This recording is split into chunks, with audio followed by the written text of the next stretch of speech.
Hi, everybody, and welcome. This is the Apostate Prophet, and I finally have the pleasure and great honor to host my favorite guest, possibly so far. This has been long in the making and waiting. Lots of people who watch my channel know him and have been asking about him forever, and I'm really, really happy that this is finally taking place. So I want to say hello to Mosab, Hassan, Yousef. Hi, and thank you for having me. It's a great honor. How are you doing? Doing great. Fantastic, fantastic. So just for those who don't know you, who live under a rock, you are known by many different names. In fact, this is in the introduction of one of your most recent books, which says you are known as the Green Prince. You are known as many different things. But the first thing that I have known you as was the son of Hamas, because I read your book and later on listened to it again. Can you briefly explain what that means and what it is in reference to be the son of Hamas? Well, my birth name is Mosab. It's an Islamic name. And my parents chose the name after the first Islamic ambassador. He was one of Muhammad's best friends. In fact, he died fighting for the Islamic cause. And my father chose the name before I was born. And I think even until today, he still used that name. They call him Abu Mus'ab. Even until today, after he disowned me. So for me, of course, I have a different name today, but I never reveal it to public. Makes sense. People who are very close to me call me by a completely different name for many years by now, but I choose to keep it only for the real people in my life.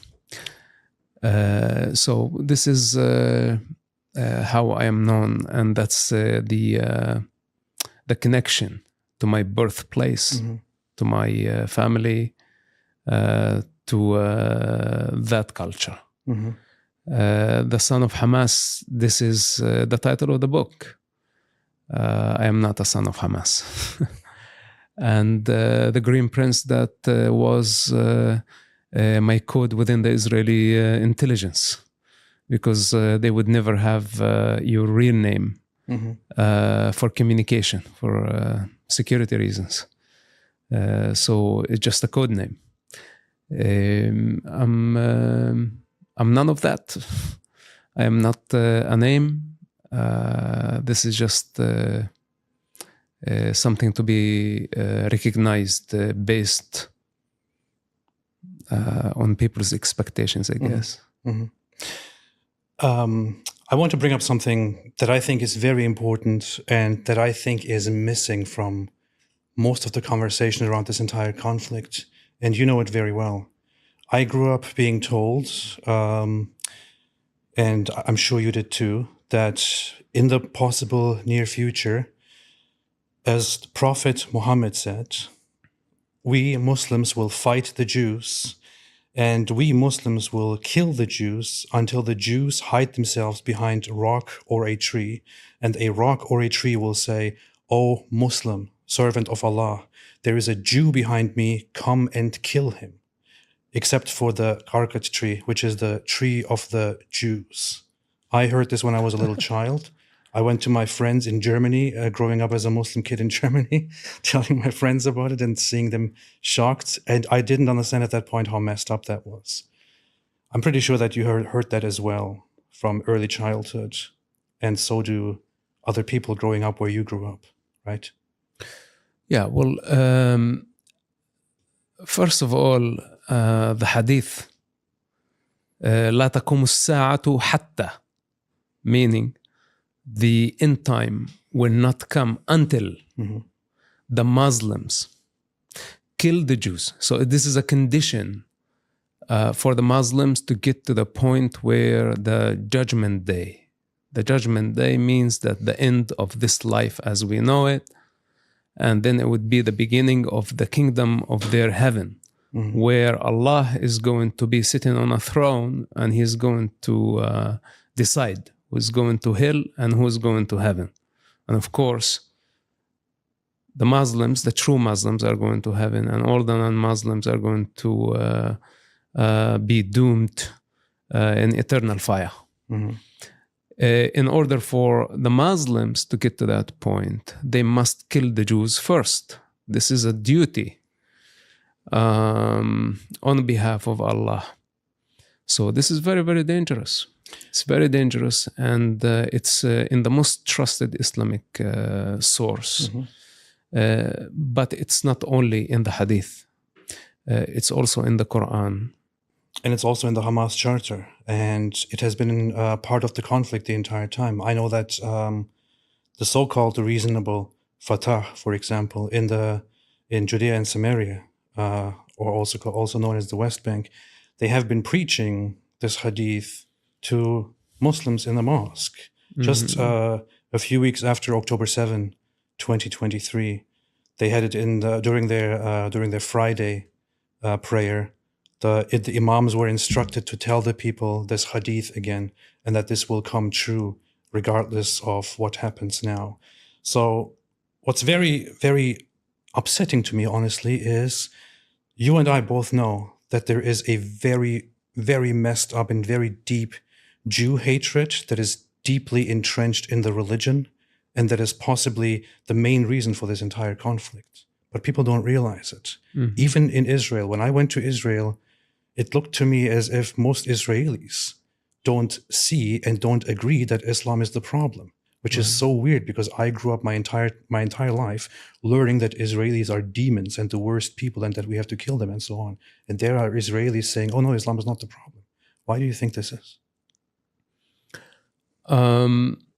It's hard to believe, because other religions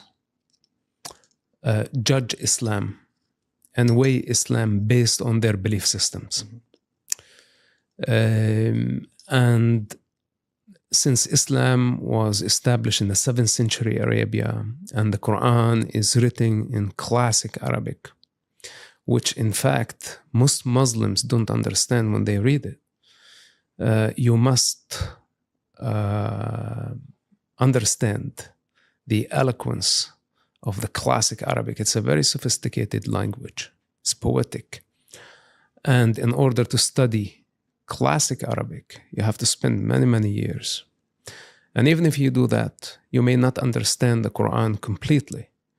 Even though the Quran is being chanted 5 times a day through loudspeakers throughout the Muslim world, and Muslims repeat it as parrots without understanding what it's actually saying. So how can I expect from other religions to actually understand?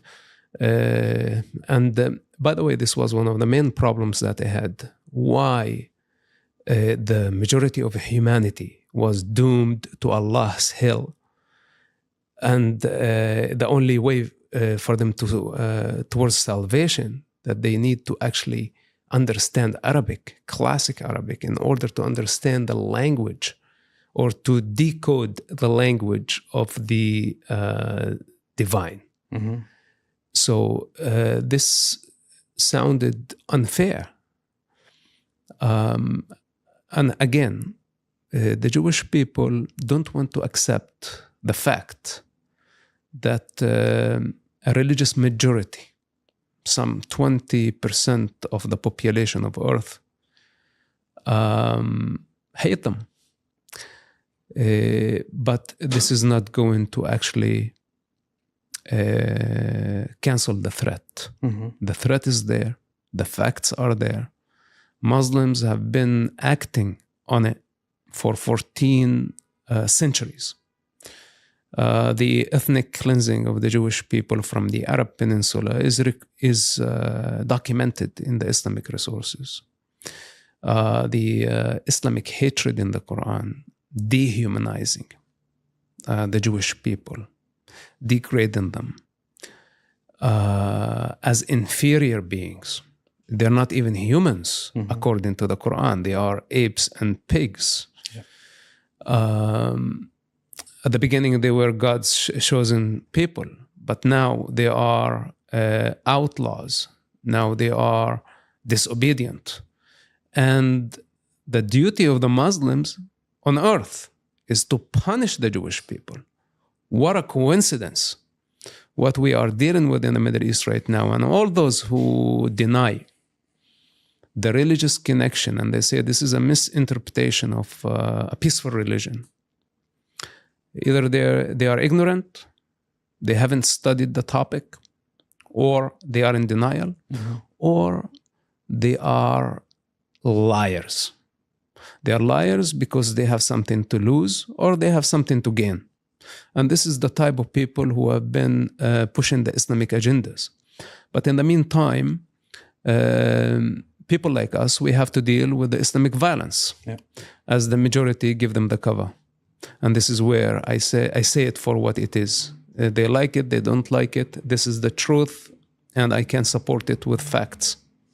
Yeah, ignoring it will not make it go away. Since I visited Israel and came back, there is nothing I want more than to go back and explore even more. There is at least one thing that brings me closer to Israel, or that brings Israel closer to me: Artza Box. With Artza Box, I receive amazing things crafted by small business artisans of different backgrounds in Israel and sent to me in a gift box. It is described as a subscription box that follows in the steps of Jesus, featuring the best food, crafts, and content from across the Holy Land. If you get an Artza Box, not only will you connect to the land of Israel, you will also support these locals in difficult times. You will also support my work by using the discount code Apostate when you subscribe for your Artza Box. There is a lot of love and effort put into this, and I'm sure you will love it too. So use the discount code Apostate and get your Artza Box. But here is the problem. I think that many people, especially who are inside the conflict, sometimes don't want to acknowledge how messed up it is because they don't want to lose hope. But you still have to face the realities. What do you think? Do you think that there is a peaceful solution possible with while Islam is still there, while Islam has such a stronghold on, the people in the region? Right. Look, it is not about solution. It's about integration. It's about dropping false identities and identifying with the real. Most of the Muslims identify as Muslims, but when we ask them, what makes you a Muslim? They don't know how to answer. When they were born free, children of earth, children of the universe, children of God. They had equal opportunity like the rest of humanity. They have the same potential. But then the Islamic identity was pushed on them. And now they hang in onto it so hard because they don't know any other identity. And this is why I say, the majority of the Muslim people, what so-called Muslim people, are actually not practicing Muslims. And most of them are doomed to hell according Allah himself and according to the Quran, because they are in violation of the Islamic laws. They drink, they commit sin, they break the Islamic laws. They are going against the will of Allah anyway. So to continue to identify as Muslims doesn't make any sense.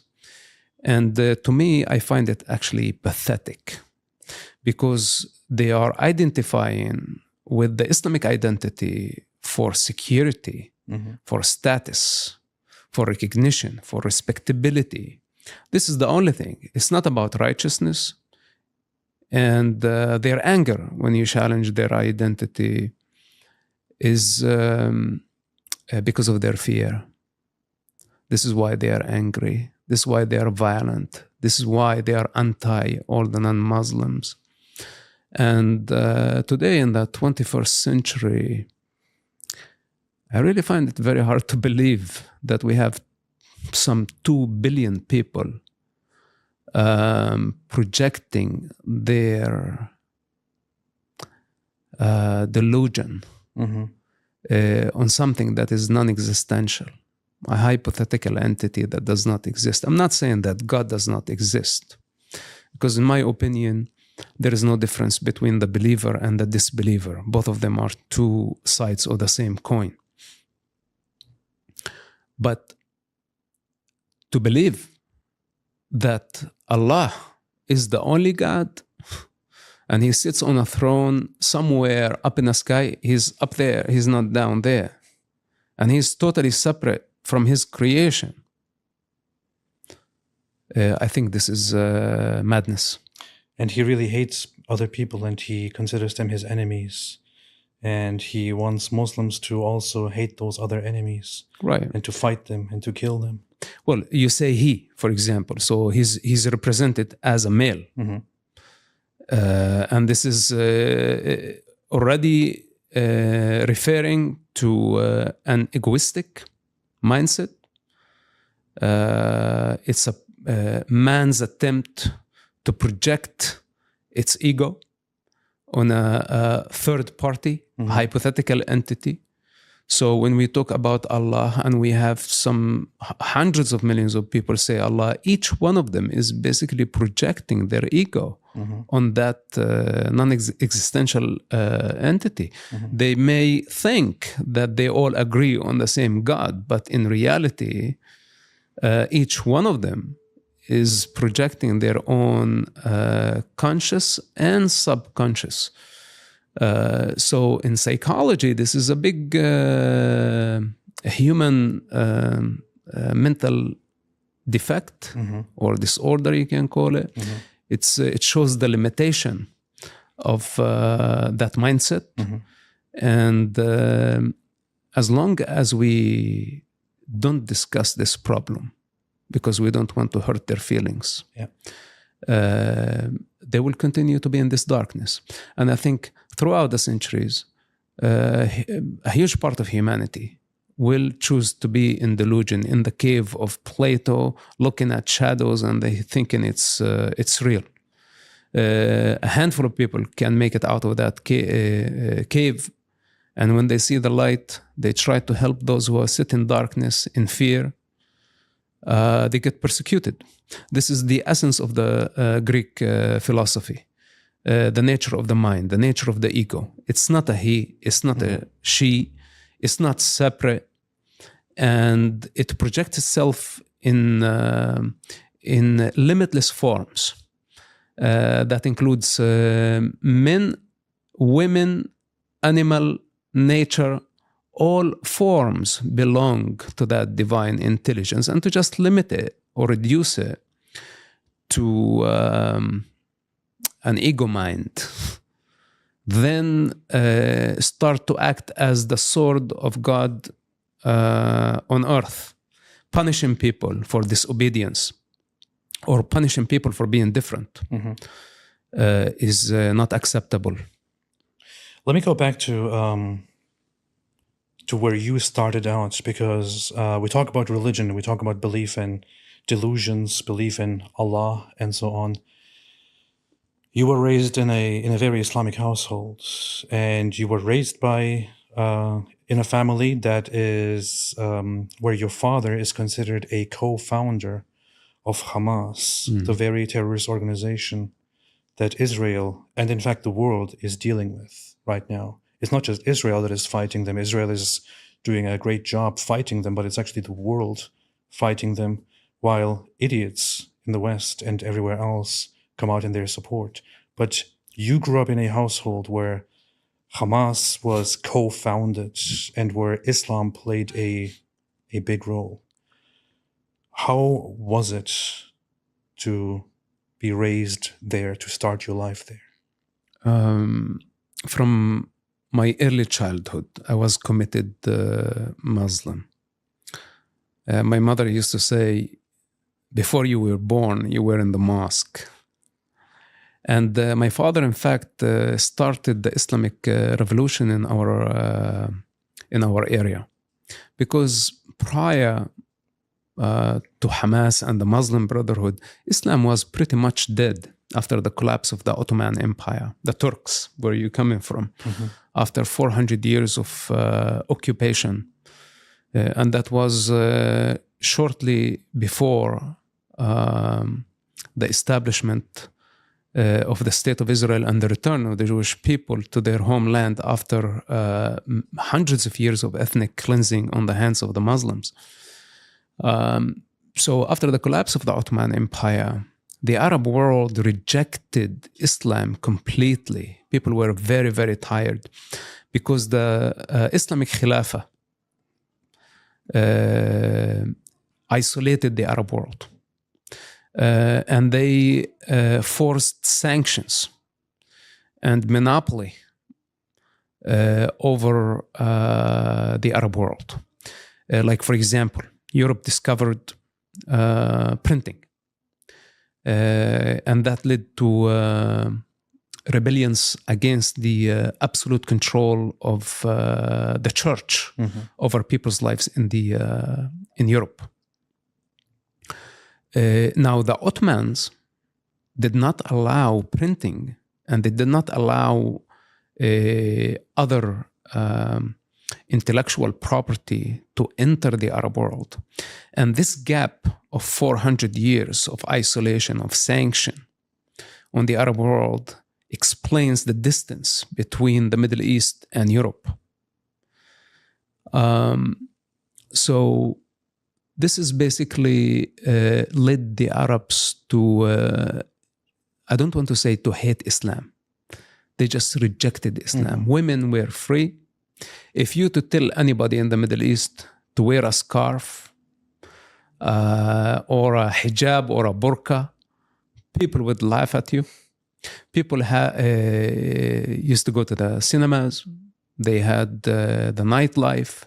They drink alcohol. They partied.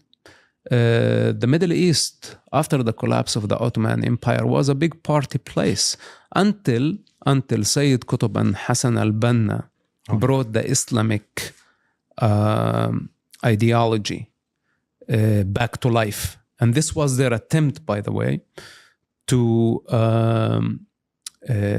rebuild the Islamic State.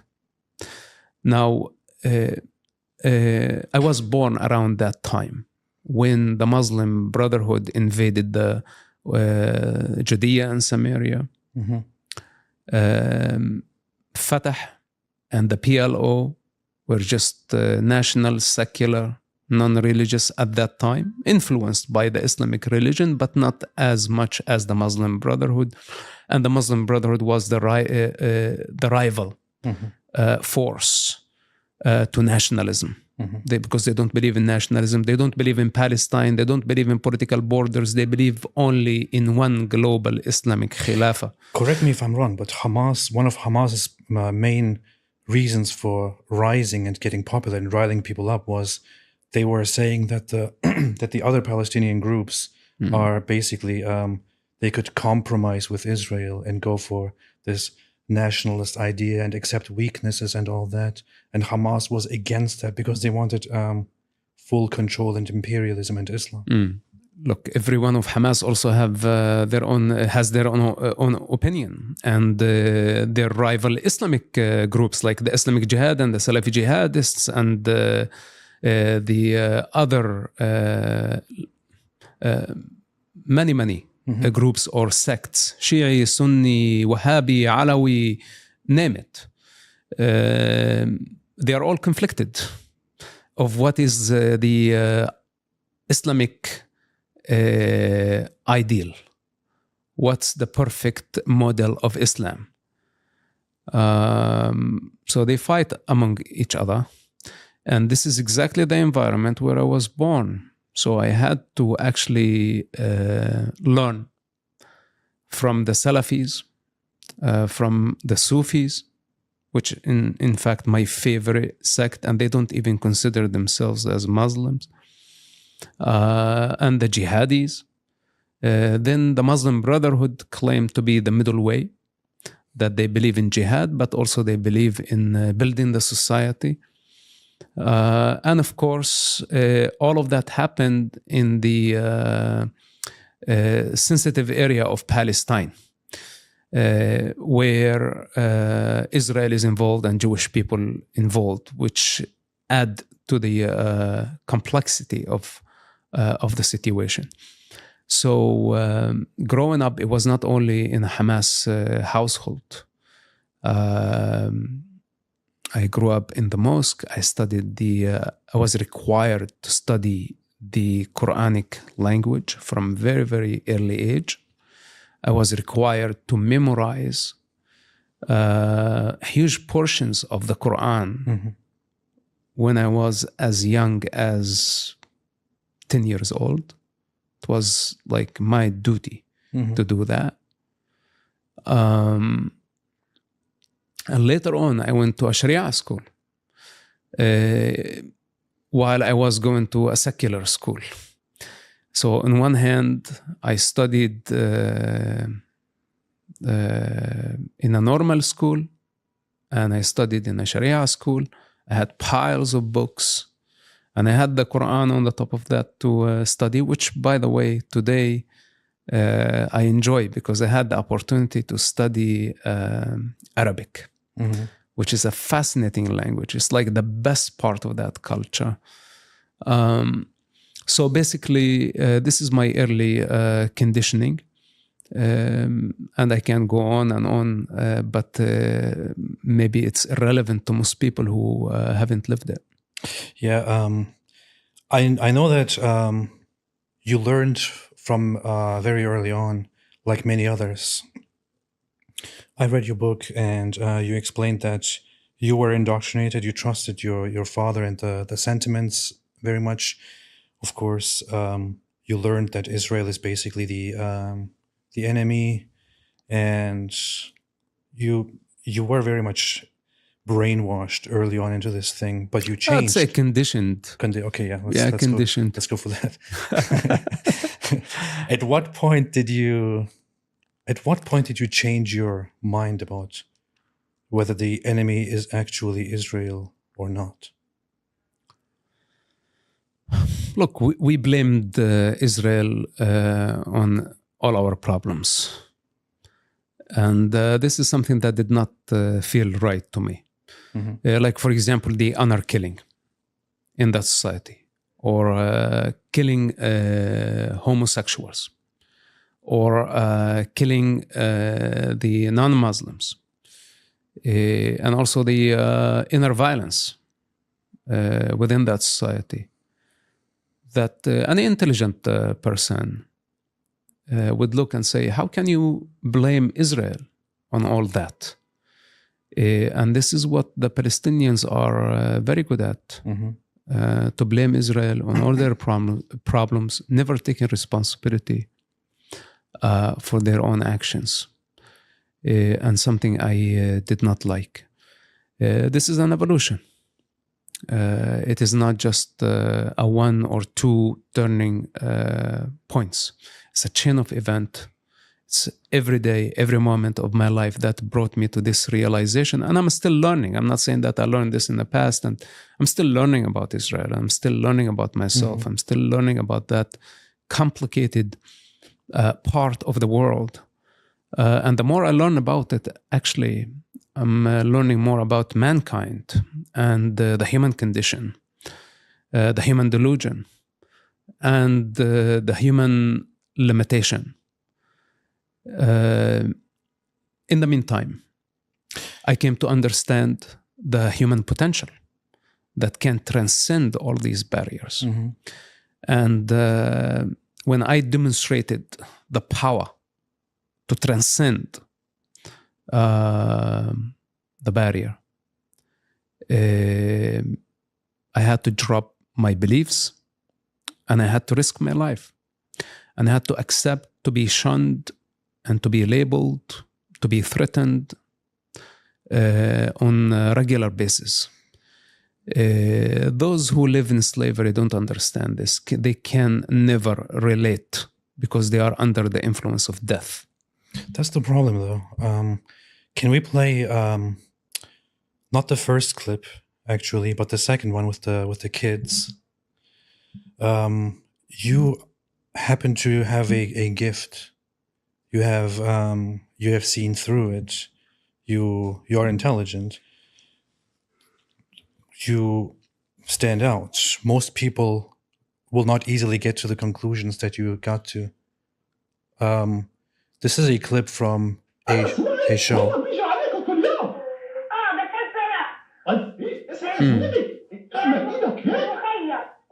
لما يجي عندكم اضربهم بوكس خلي وجهه منضرب عشان حرب فلسطين ان شاء الله على العموم يا روان انا بقول له يمسك حجر ولما يجي اليهود عنده يمسكوه طبعا جيرانه اليهوديين عادي يكون مش عليهم لو كانوا يهود يعني جيرانه او صهاينه عادي ترين ليش حابه تصير شرطيه؟ ليش؟ زي مين؟ زي عمو مين عمو؟ أحمد هو شرطي؟ شو بيسوي طب الشرطي؟ بس الحرامي والبيعمل مشاكل وبطخ اليهود صح؟ انت بدك تصيري زيه؟ ان شاء الله لما تكبري لما طخ اليهود كلهم؟ كلهم؟ طيب So Wow.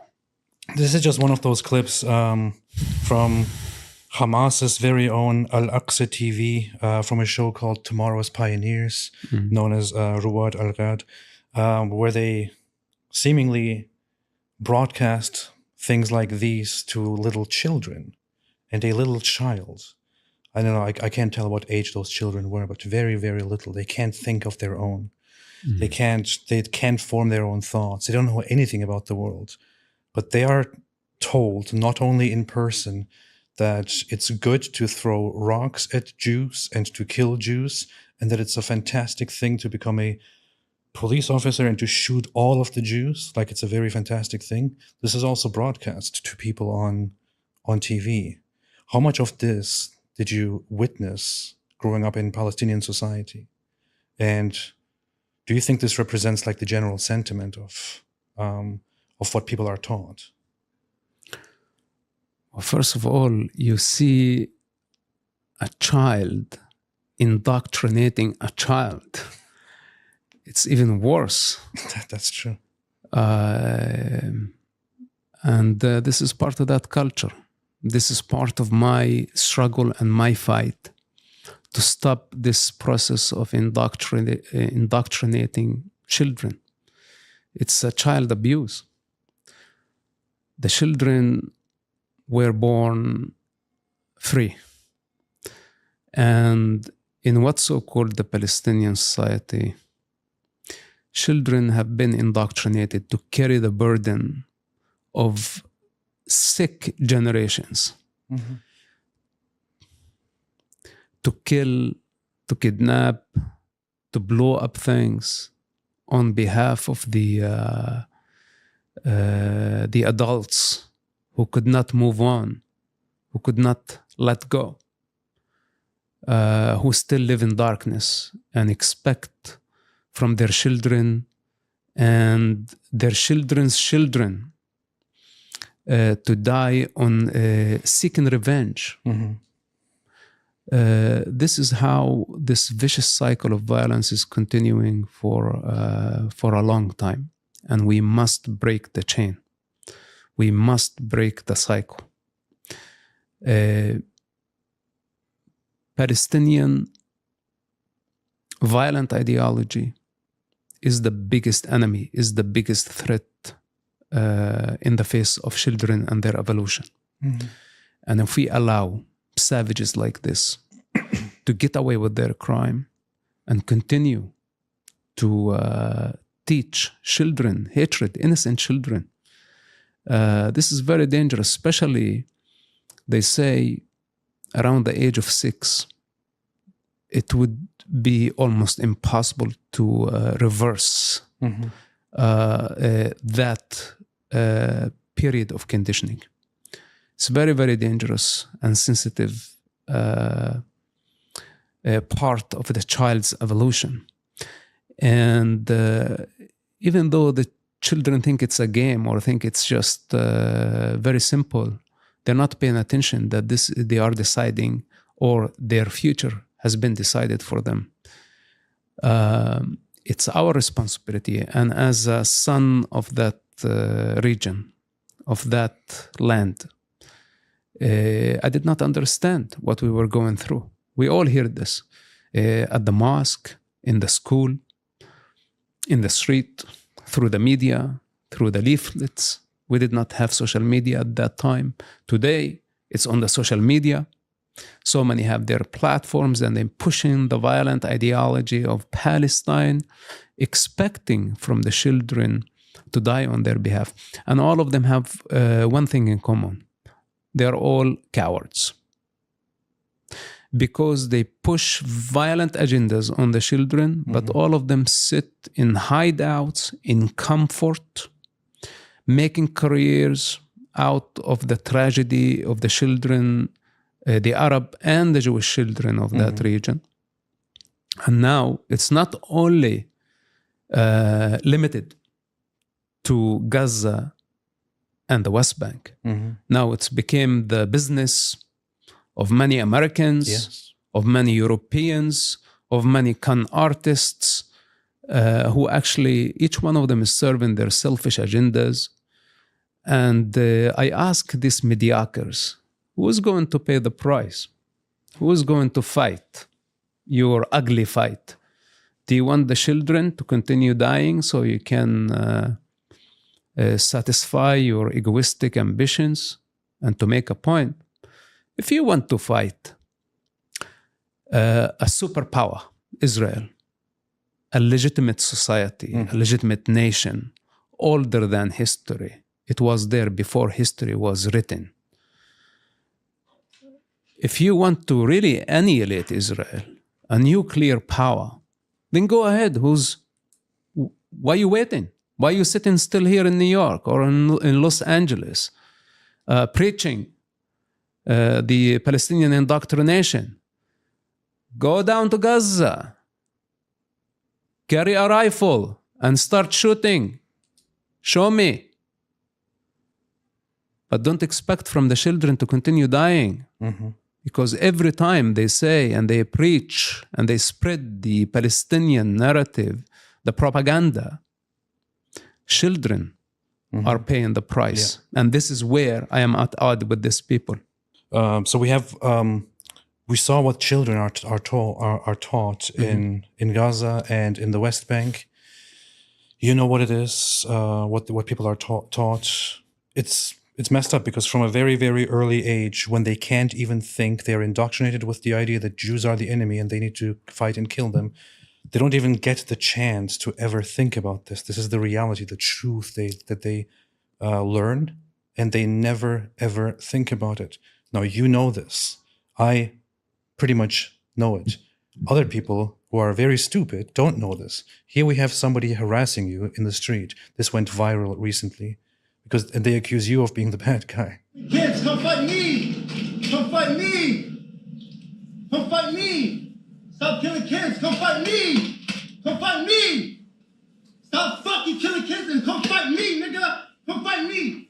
Come fucking fight me! Come on, stop being a bitch and throw the first punch so I can fuck you up! Come on! Come on! Stop fucking killing kids and fight me!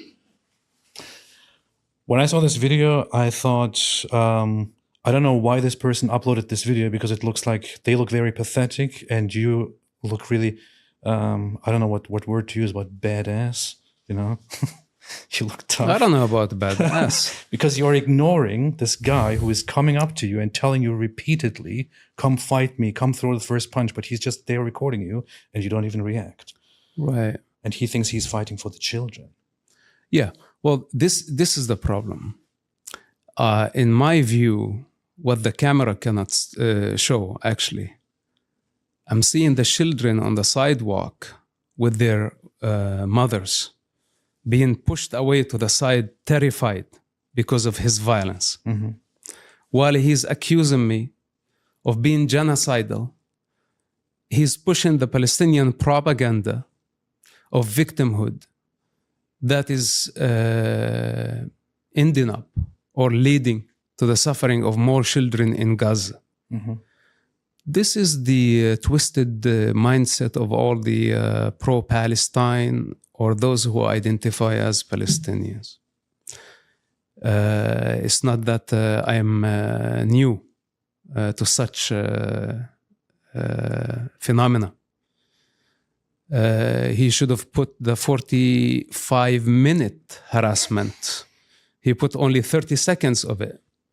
But he should put, because I gave him opportunity for approximately 45 minutes from Central Park, walking at my normal pace to throw the punch that he was talking about.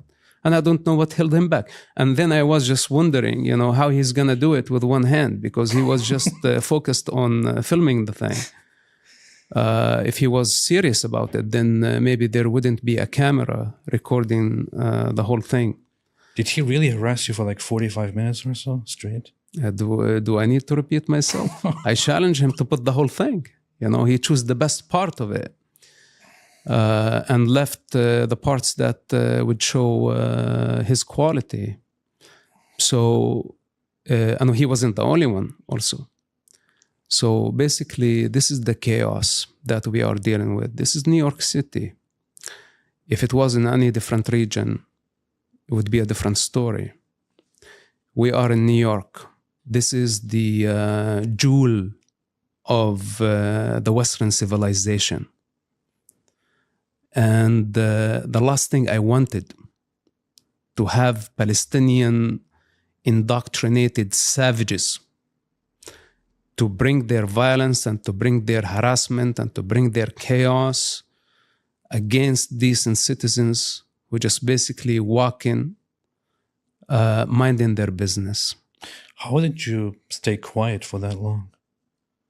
It must be difficult to, after everything that you see and hear all the time, some idiot comes up to you, or some idiots come up to you and harass you and think they know everything. They think they are the heroes, and they try to provoke you to fight them, and you just walked on and never even reacted.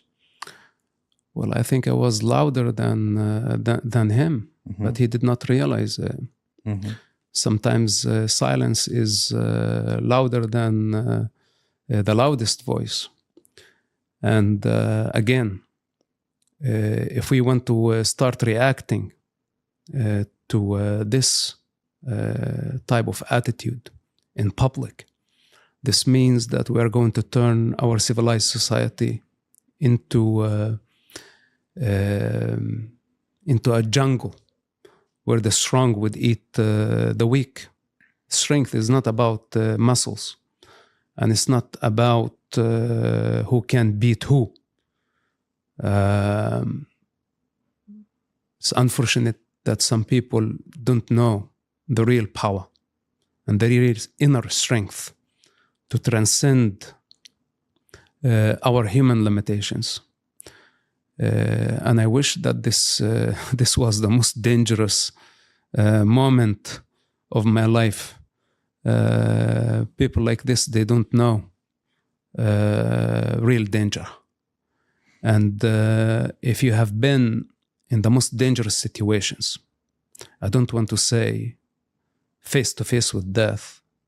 I can go even beyond that to say that you already died thousands of times and you crossed the barriers between life and death and you've been to the other side, then you came back. You have no regard for any human intimidation or human temptation. These people don't realize this because they haven't been there. And by the time they get there, I am not going to wait for them. So this is why I choose not to react to that. And everybody would project themselves on what they see. There is a very dark chapter in your book about when you were in prison because the agency wanted to keep you there for a while to not raise suspicion. So they put you in prison, but you were working with Hamas, with the Hamas leadership in prison. And you witnessed torture of others, including other Hamas members, regular people who just have personal beef with, and so on. People don't realize this. Some people really think that Hamas is this wonderful resistance movement, but you have seen their depths. You have seen what they do to their own people. Right. Right? Is this like a common thing that they do? The torture and mistreatment of their own? Yeah, I wrote long chapters about my experience in prison, and there is no better place to actually get to know people than spending time with them in prison, because you're locked up and they are there in your face for weeks, months, and years, in my case. I met so many of Hamas leaders. That includes people who have been assassinated just recently. I know them personally, and I know them very well. I know that type of mindset. And this is why I rejected to be part of that game, part of that realm of low life, of violence, of delusion, of hatred. The problem with this phenomena, Islamists and Hamas and Islamic Jihad and the cause for Palestine, what they don't understand, that violence is a dead end. Even if they succeed in eliminating, let's say, their enemies, they will turn against each other. This is the reality. Like, for example, all this Islamic hatred towards the non-Muslims. They want to convert the rest of the world to Islam. And if the people don't submit to their religion or to their belief system, they are entitled or they are authorized to kill those who don't obey. So let's say they succeed in their goal. What will happen after? Who are they going to kill next? They will kill each other. Yeah. This is the only outcome of this. And by the way, when I say this, not because I'm a prophet and I can see the future, simply because I studied the history, the Islamic history. And basically, the Islamic history is full of the Islamic failure. That they achieved their Islamic Khilafah. They shed lots of blood to achieve that goal. And once they were crowned as caliphs, they began to kill each other. This is the ironic thing. If, for example, by some supernatural, reason or something, all Israelis, all Jews suddenly disappeared from the entire region, but everything that they built was left exactly as it is, what would happen the next day is that Hamas would start claiming everything and fighting the other factions, and it would result in a civil war and a destruction of the region, right? Well, you don't need to think about it twice. This is... Earth is vast. They have been given the same opportunity, the same land, the same potential, under the same sun. When heaven reigns, it does not differentiate or say this is Jewish and this is Arab. It gives equally to everybody. There is a society that succeeded in developing the land, and the other society stayed in victimhood, lazy, blaming, and they never developed the land. And now they are attracted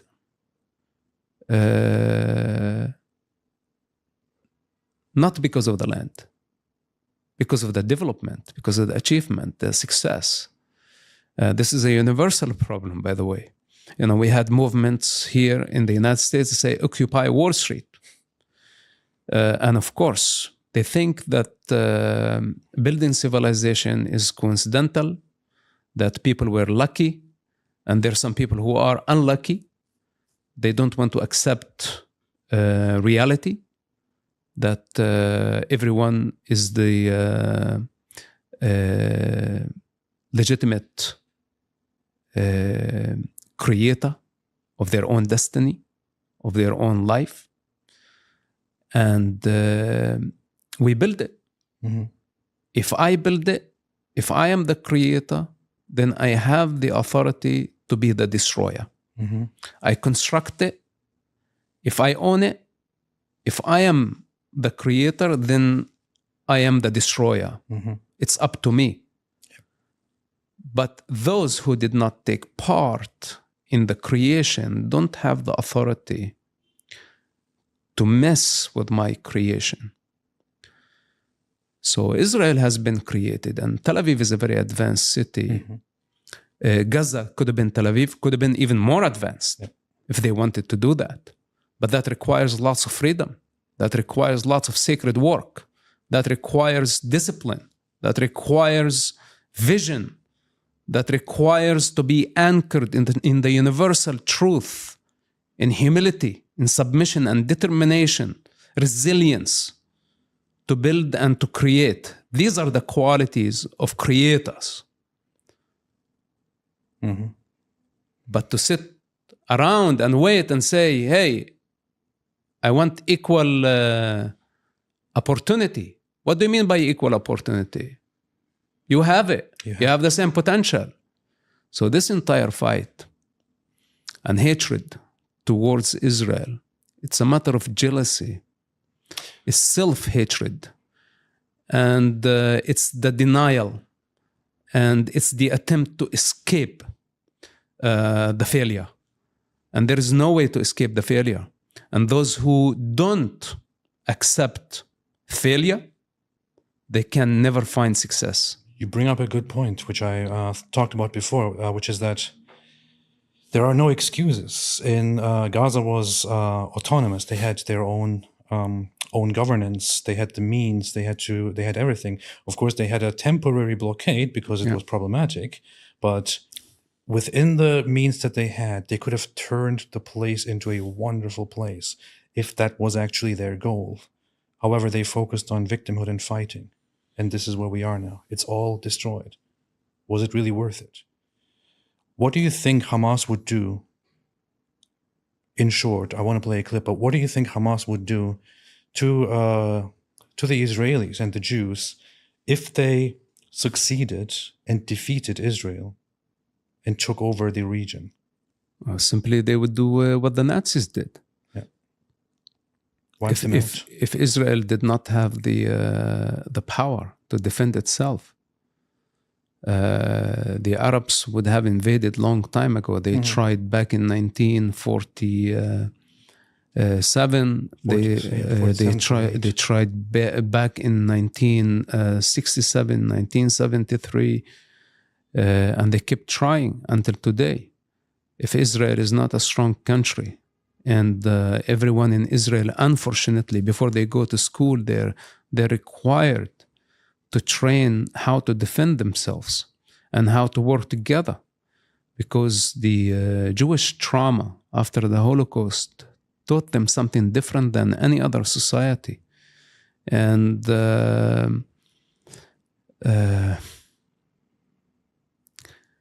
I cannot blame people if they are in the face of an existential threat. It's not only Hamas. And why Israel today cannot allow Hamas to succeed or to get away with their crime on October 7, because this means that they are igniting the bloodlust in the entire Arab and Muslim world. And they want to just make it very clear to everybody that the Jewish blood is not allowed. And it's, the Jews are not there to be hunted for sport.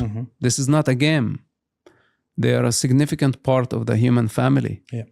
And it's not up to the Arabs or to the Muslims or Palestinians or Nazis or anti-Semites or people in the East or in the West to decide the fate of a nation that long for life. That is, and by the way, name how many nations are out there that actually lived for thousands of years.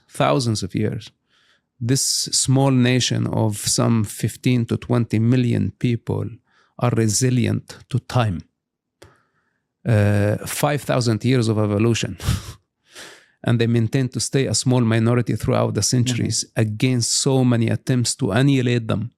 And they survived.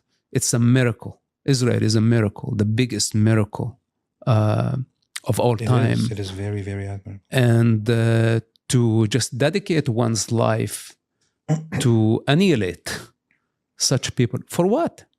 Why don't you get inspired by these people? Exactly. Why don't you learn something from them and their resilience? They are the symbol of life against so many odds. And yes, if you allow Hamas and the other savages, even if you allow some newly indoctrinated Americans to harass the Jewish people, to abuse the Jewish people, things will develop very, very fast, and it becomes a Holocaust again. And this is what we have been warning from the beginning of the war. Now with the social media transcending all the political borders and invading the Americans at home and at campuses, dividing the country, spreading hateful ideology based on the victim narrative, where within no time, they started as anti-war activists. Now, then they became pro-Palestine, then suddenly became anti-Israel. Then now they are becoming Nazis. Yeah. And this is in less than a year. All this repetition of victim propaganda based on the Gaza tragedy, which all of us know that war is ugly, and civilian casualty and the collateral damage. And these people now, they choose to be the victim. And worse than those who identify with the victim, the ones who identify as the saviors, to pose as the savior of the Gaza children. On one hand, pushing the violent ideology. On the other hand, to complain when there is civilian casualty. Well, you are the cause, but you are not aware of it. I would say every single person who goes online and posts in support of the Palestinian cause and advocates for more fighting for the Palestinians and so on has blood on their hands. I would say this again and again, and I don't feel sorry about it. But they have blood on their hands because they continue fueling a fight that is completely unnecessary, that is lost, that is hopeless, and that only results in the deaths of more and more people. People sit in their comfortable homes and post about free Palestine, and all they contribute is more death, more blood. How can they contribute? When they say free Palestine, they literally mean free Palestine. They want free stuff. They want free items. Yeah. They want free everything. That includes free country. I am supposed to go and build the country for them out of gold and represent it to their majesty while they sit in comfort, dwelling in laziness, doing nothing. This is what free Palestine means, because Palestine never existed as a country. It has never been occupied. And to say free something that does not exist, like free Santa, or like free Wakanda, there is no difference. Then to accuse Israel, the indigenous of the land, with overwhelming evidence of their existence, more than any other nation on earth, not only in the region, of being colonizers, being invaders, being white supremacists, accusing them of apartheid, while the Arab community in Israel demonstrate their democratic rights We have them in a Supreme Court. We have them in a police force. We have them in the intelligence. We have them in the university. We have them as doctors, as lawyers. They are a very important part of the social fabric. 2 million of them, they started as just a couple of 100,000, and today there are 2 million of them, and they are decent citizens of the state of Israel. They would never trade their Israeli citizenship for any Arab national identity.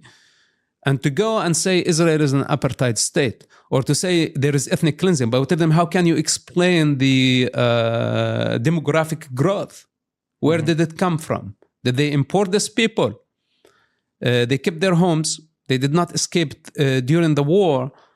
And who was it fault? Who asked them to leave their houses and escape? It was the Arab armies. Yep.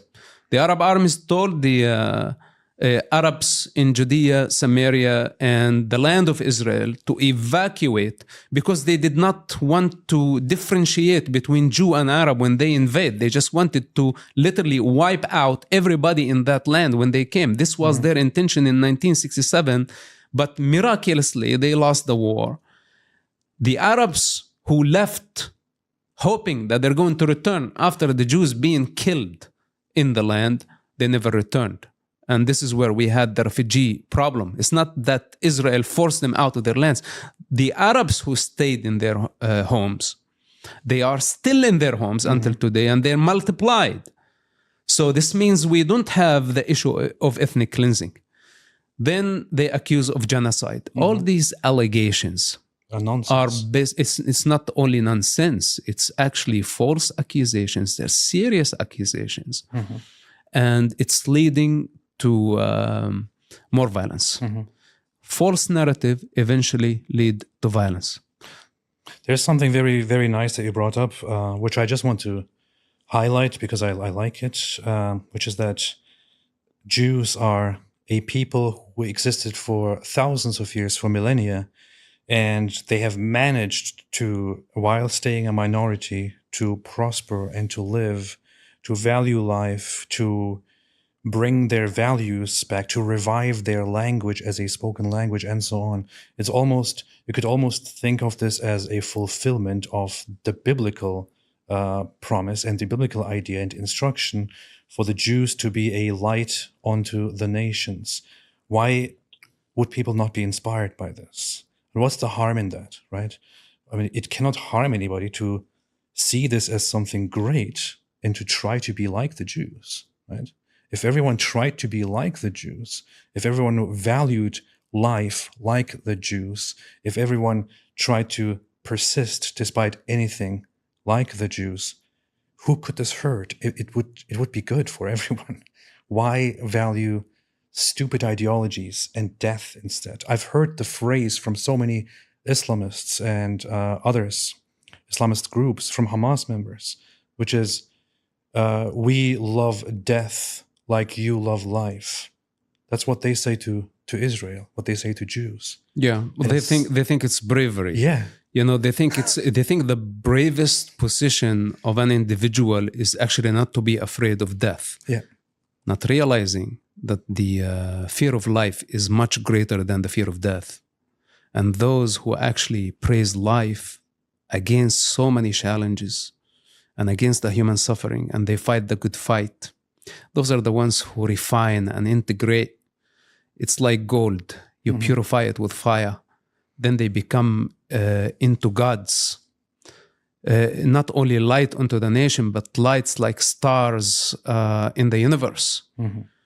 But in order to integrate to that level of consciousness, you must fight the good fight with patience, with power, anchored in the truth, in tolerance, not through violence, not through intimidation, not to say, hey, I'm brave, I'm not afraid of dying. Then die. You already did.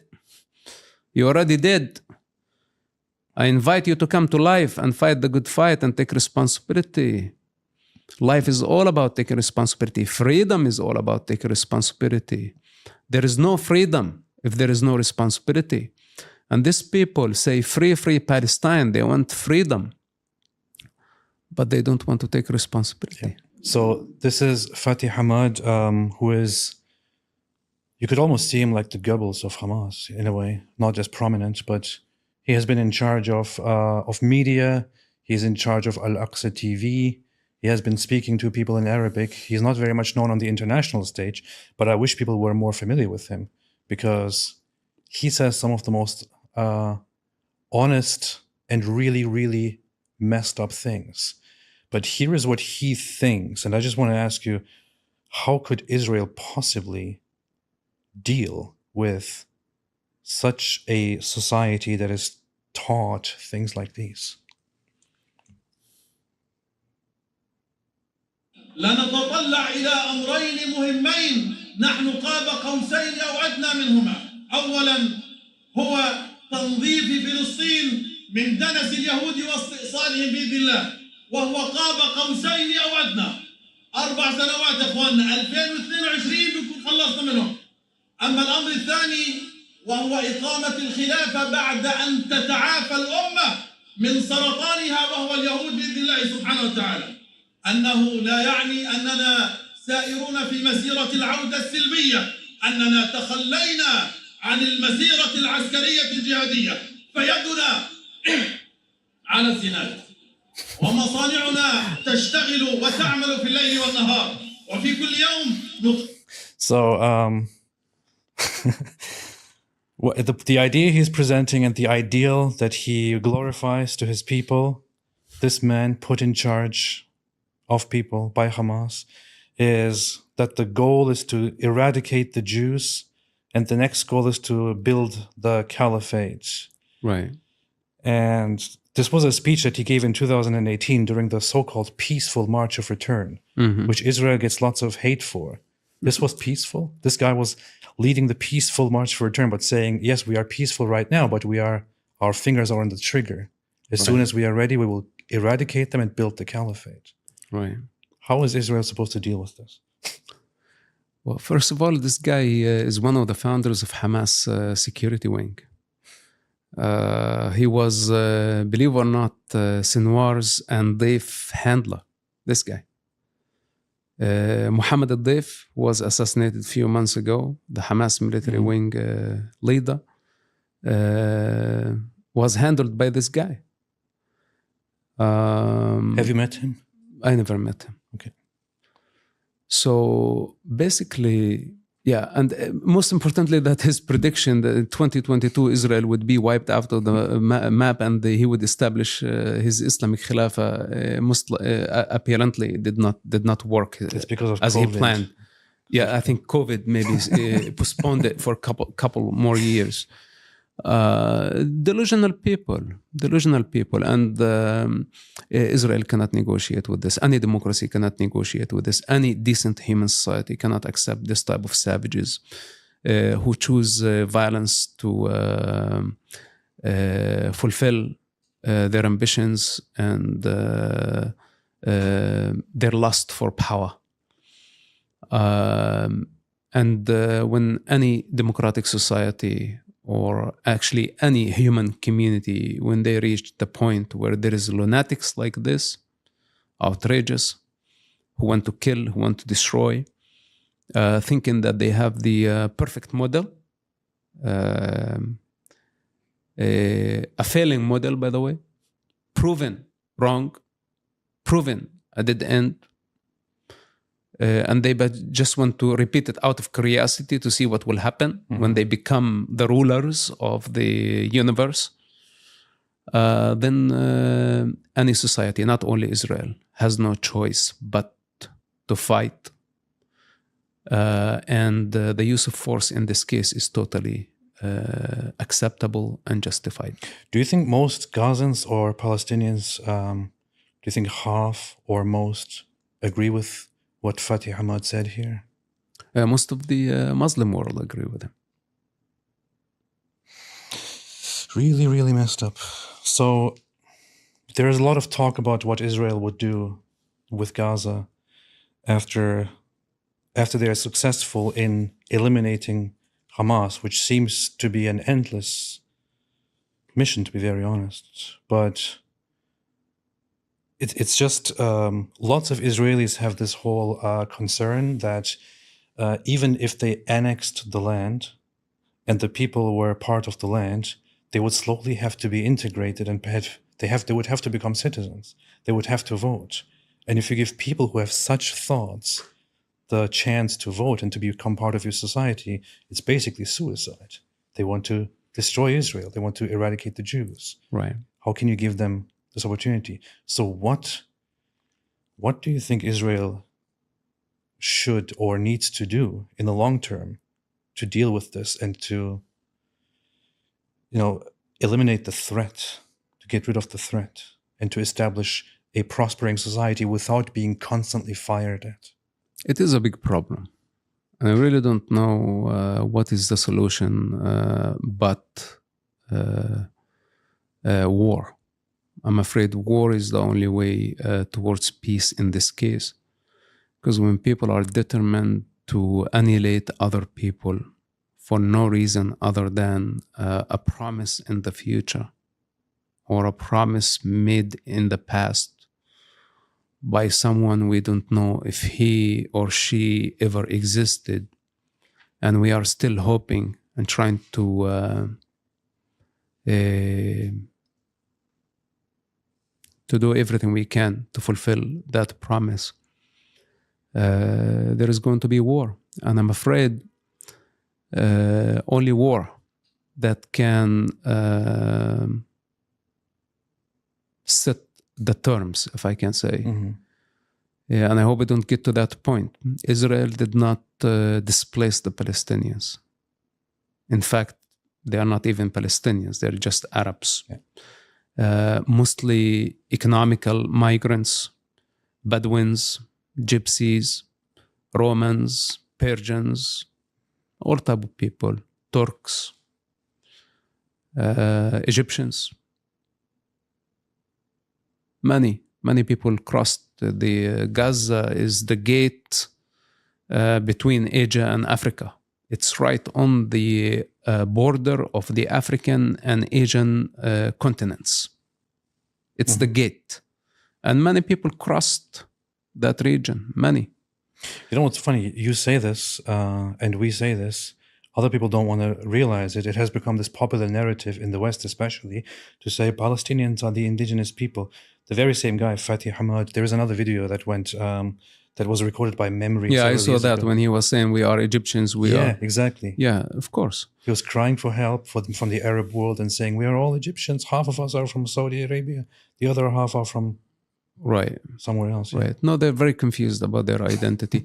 The fact that they identify, they choose a national identity after a colonial entity is the biggest, I don't want to say joke. It is a joke. It's very humiliating. Yeah.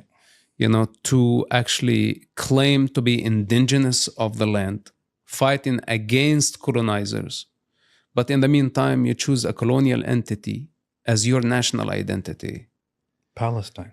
And you cancel the true and real indigenous people's right to that land with overwhelming evidence. That includes temples, kingdom ruins, Bibles, currency, artifacts, all the archaeological evidence that we have in that region support only one indigenous group, and the other group actually has no connection. They cannot even provide one evidence to connect them to that land. And also, when their history begins in 1964, the moment they identify with Palestine as Palestinians, this means, like at best, their history started in 1922, when the Brits created the British Mandate for Palestine. Made, established, and terminated by the British. So even if Palestine, if They choose to have monopoly over Palestine. And if this is true, this means that they started in 1922. And prior to that, they did not have any existence. Yeah. So it's total ignorance. It's insanity. They don't know their own history. And I was one of them, because I took the history from my parents that we were Palestinians and they were Palestine, and the Jews occupied Palestine. And that's it. This was the source of our history. We did not bother to read any history books until later. Just actually in the past few years, I had the out of necessity, I had no choice but to go back and study the history of that region, to find out, oh my God, Palestine never existed as a country. The very foundation of the entire Palestinian narrative. So it doesn't get more insane than this. The first attempt to actually officially announce a state called Palestine was in the 80s, right? It was done by the PLO with Arafat, with his intentions to create something like that. Look, let's put it in a simple way. In 1948, when the British ended the mandate of the land of Israel from the river to the sea, and other parts of that region, by the way, that included Jordan and parts of Egypt as well. When they ended their occupation, the Arabs and the Jews had equal opportunity to establish their own state. The partition, which was proved by the United Nations, gave the opportunity to the Arabs to build their state. There was no such thing as Palestinian people at that time. Or let's say Palestinian as ethnic group, because they were Palestinians, but this was Jews, Druze, Christians, Arabs, many other ethnic groups who were given Palestinian passport. But who issued this passport? It was the British Empire. Now, the Arabs... There's something very... It's important. Let me finish. Go ahead. The Arabs had equal opportunity, 1948, to declare their independence. The Jews, when they had the opportunity, they declared their independence, 1948. Yeah. But the Arabs refused to declare their independence. Instead, they declared war against the Jewish people. 40 years later, in 1988, Yasser Arafat declared the Palestinian independence. 40 years later. Yeah. Now, the problem where people don't understand, in this 40 years, many major wars changed the map and changed the reality on the ground and made things irreversible. And to come 40 years later, or even today, 70 years later, 76 years later, and demand the 1948 opportunity. How can I give you that? Who has the power to reverse the wheel of time and all the tragedy and all the suffering of people on both sides, and the memories and the pain and the killing and the bloodshed? Who has that power to be able to erase all that and bring us back to 1948, so the Arabs can enjoy the privilege of 76 years of forgiveness for all the violence that they have committed against their own children and against their neighbors? Nobody has that authority. Even if I have that authority, I would never give it as a reward to the Palestinians. There is a final clip that I just want your reaction to, because it was a little bit surprising for me to see. We have a Gazan man who, like, people know me as a, can you pause quickly? People know that people who follow me know that I'm very, very anti-Islam, and I might have said some really harsh things in the past. But this guy who is from Gaza, who's filming directly from Gaza, is much worse against Islam than I have ever been, and I'm very surprised. But what do you think about this? ايش فائدة 7 اكتوبر يا اولاد الحرام يا شراميط يا منايك يا مسلمين يا شراميط يا منايك ايش فائدة 7 اكتوبر الدمار هذا والخراب ايش فائدته يا اولاد الحرام Wow. عشان خاطر مين يا منايك يا شراميط يا مسلمين يا اولاد الحرام ايك ونيك اسلامكم يا اولاد الشرمطات لابوك ولابو اسلامكم لابوك ولابو اسلامكم يا اولاد الحرام عشان خاطر مين الدمار هذا نعيش في الدخانيش هذه وفي الخيم وفي الخراب هذا ليش نعيش في الخراب هذا You know, notice, this guy does not say Palestinians. He does not say Arabs. He's very clear. He say Muslims. You know why? Because he knows the truth. And his frustration, his anger is projecting the essence of this conflict. This is an Islamic war. It's an Islamic assault against the Jewish minority. And on October 7, they celebrated the attacks. They thought it was a victory, that they scored big time, that they were able to stab the lion when the lion was asleep. But when the lion got awakened and he was not dead, he was bleeding, but it was a lot more dangerous than they anticipated. They start crying genocide. This is they brought destruction on Gaza, and they have the capacity to bring destruction to the rest of the world.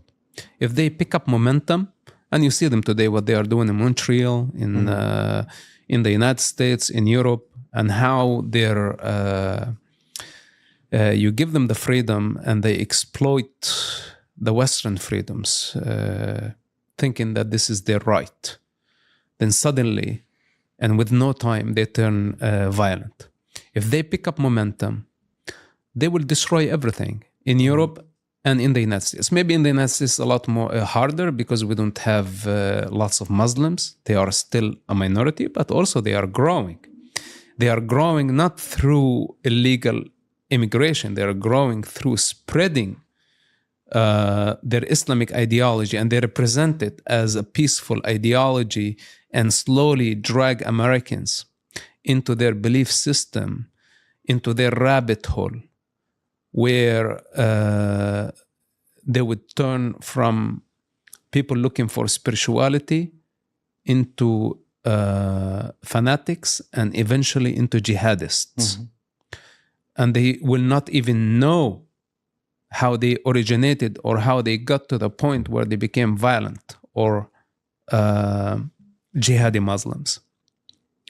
We cannot allow them have pick up momentum. Gaza, what we see, the destruction of Gaza, is caused by of Muslims, and we need to learn something from that.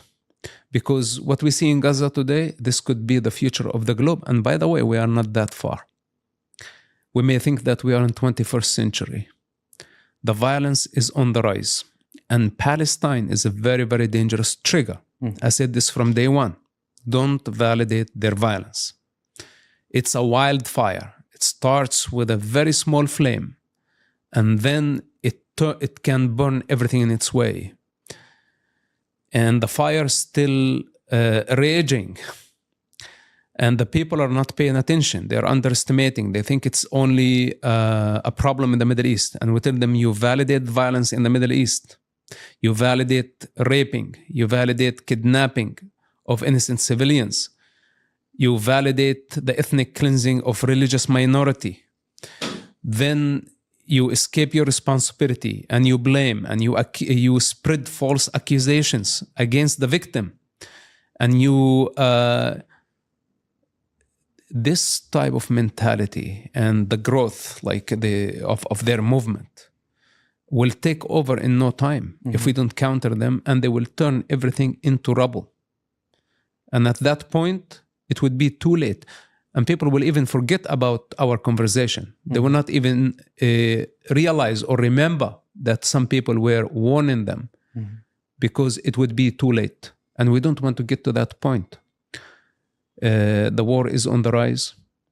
Yesterday, there was a hypersonic ballistic missile attack, very dangerous weaponry that has the capacity to carry mass destruction and nuclear weapon. There is race for arming many hot fronts throughout the globe. And if this keeps escalating, we are not that far from World War III. We are not that far. This is not only to scare the public, oh my God, we have to do something about it. We are heading in that direction, the speed of light. And Palestine is a very, very dangerous trigger. And what we need to do is to get united and realize that we will destroy ourselves. Now we are enjoying prosperity. This is the hard work of almost a century. But this could collapse, all of it. Look around. You see all this architecture, all these skyscrapers, and all the achievements in technology, in communication, in medicine. This could all disappear in no time. We think that it's lasting forever. And by the way, in the conditioned existence, it always rises. Every civilization rise and eventually fall. But what I don't want to see, I don't want to see a free fall. A free fall means a disaster and so much suffering, so much pain. That could mean war, death, flooding, famine, disease, savagery, barbarism, rape. I don't want to see people eating each other on the streets. If it was meant for this civilization to collapse, I want it to collapse gracefully. And I wanted to give it a canopy. So we all can watch and say, oh my God, we thought it would last forever, but it didn't. But at least we can work together in unity, how to survive the collapse of civilization. Then we can start over, as we started over many times in the past, throughout millennia.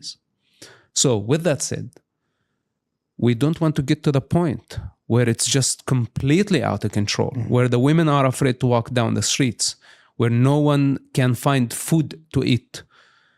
We are not prepared for this. And this civilization is different than any other civilization because most of us live in the city. In the city, we don't grow anything. We have only concrete. We are not farming communities. We don't have food security.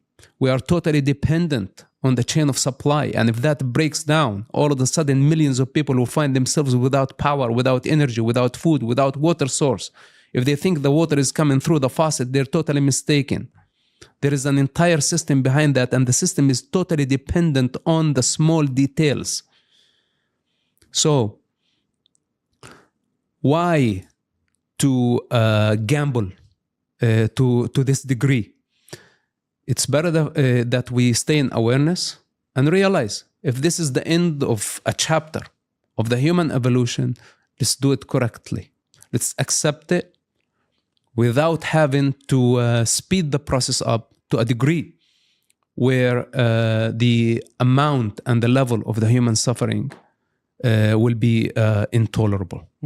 Thank you so much, Mosab. You have an upcoming book, don't you? About the last prophet, as it is called. That's coming out soon, I believe. Yes, it's coming out in January 21st. Okay. That's the street date. I have pre-ordered it, just so you know. Oh yeah, thank you. It's a very controversial book. I love controversial things, especially if it's about prophets.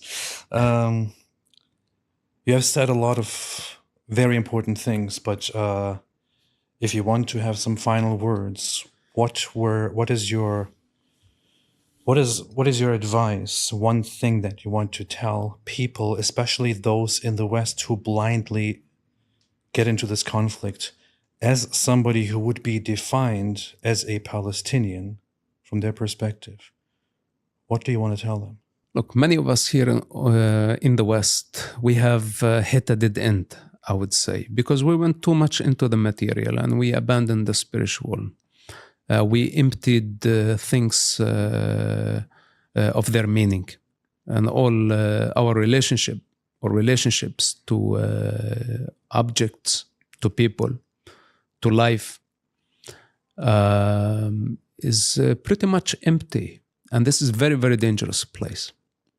It's a very dangerous place because it's void, where we do a lot, we earn a lot, we eat a lot, and we do all type of things, thinking that they're going to give us satisfaction, but it looks like we haven't found satisfaction because there is no love, there is no light, there is no meaning. And this is where we stand now. This is when the enemy invades. And this is when we are most vulnerable. This is why many people are seeking revolution. And I tell them that the way of life is the way of evolution. It's not the way of revolution. The way of revolution is egoistic. It's man's way. The way of life is tolerance, is patience. It takes time to make things happen. And instead of speeding up the process of destruction, going suicidal, because now it looks, not only the Muslims say we're not afraid of dying, it looks like everybody say, hey, this life sucks, so it's just like revolution. Intifada. What intifada really means? It's chaos. So they want chaos. If they want to choose chaos, I suggest that they go to the desert and they commit suicide there. They let them get out of the city, get out of the civilized world, go somewhere that is not developed if you hate life that much, and clash until death. But don't force the innocent children who still have opportunity to develop and make different choices than our choices. Don't kill their opportunity, whether if it's in Gaza or in New York or in London or the rest of the world. The way of life is evolution. And here is just a warning. As someone who lived under the fire of revolution, if they insist on choosing revolution, and I said this from the early beginning of the war, they need to expect to pay the bill in blood. Revolution is not a fun thing. It's not a virtual game where there is no suffering in it. No, there is imprisonment, there is kidnapping, there is violence, there is killing, there is injury, and there is trauma. And if this is what they want, and if they insist on it, then no problem. People like myself, we know where to go if things go completely out of control. I personally am not limited to the city. Earth is vast. And if they continue like this, they are going to be the ones who suffer because they don't have any other option. In fact, if they run out of food, they would starve to death. They don't even know how to cook an egg. Most of the people, they're totally dependent, ordering online, delivery, everything. So if they don't have that capacity to be even independent when it comes to their food, I don't know how they can continue like this if things go out of control. So this is just a friendly warning. Yep. They accept it. If they don't accept it, then they will have to deal with the consequences. A handful of people are not going to be there anymore. Okay, and those who survive are going to be a very small minority. And I'm telling you, this is very, very serious. We are not far from total destruction. I saw it even before COVID happened, that we would be taken by disease, by violence, by wars, by famine, by drought, by many other means. So this is where we need now to just look and see that we have been abusing. So we just need to come back to our awareness and to stop the madness, instead of like right now we're just going full speed in the wrong direction. And I hope that we don't reach that point of darkness. I hope so. I hope so too. Thank you so much, Mosab. This was a great pleasure and a great honor. I hope to stay connected in the future. I wish you all the best. I hope that this ends well, although it doesn't really look very bright, to be honest. But still, wish all the best. Thanks everybody for watching. I would definitely suggest following Mosab Hassan Yousef on X and also on his interviews. You are frequently on Piers Morgan nowadays, which I always watch. It's always very very entertaining when people think they can arrogantly speak to you and get put in their place. Would also recommend definitely reading his books. I personally read Son of Hamas twice, and it's very, very inspiring. Thank you. But thanks everybody for watching. Don't forget to subscribe and to like and to share and all those things. And as always, stay away from Islam. Thank you.